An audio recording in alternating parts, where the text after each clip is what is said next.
तुमच्या रोजच्या जेवणात आहे ना तुम्हाला शुद्ध पदार्थ घेणं गरजेचं आहे. शुद्ध पदार्थ कसे असतात, तुम्ही ना चांगल्या प्रकारची बाजरी खा, चांगल्या प्रकारचे गहू खा, चांगल्या प्रकारचे जे काय भाजीपाला जे काय असेल ना ते चांगल्या प्रकारचं.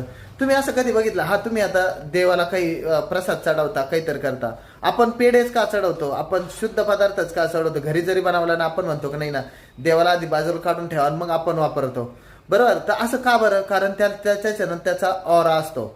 तुम्ही कधी असं केलंय का, देवाला मॅगी वाळली प्रसाद चढवलाय, किंवा तुम्ही समोशाचा प्रसाद चढवलाय, कधी वडापावचा प्रसाद चढवलाय, किंवा बाहेरून काहीतरी सॉस आणलाय, चीज आणलाय, काहीतरी आणलाय त्याचा प्रसाद तुम्ही देवाला चढवलाय? अजिबात नाही. का बरं नाही चढवत? कारण ते हेल्दी नाही, आपणच प्रूफ केलंय. आणि हेल्दी नसल्यामुळे आपण देवाला देऊ शकत नाही. तसं आपण का खाऊ शकतो, तर आपल्याला आहे ना आपली व्हॅल्यू कमी आहे, बरोबर.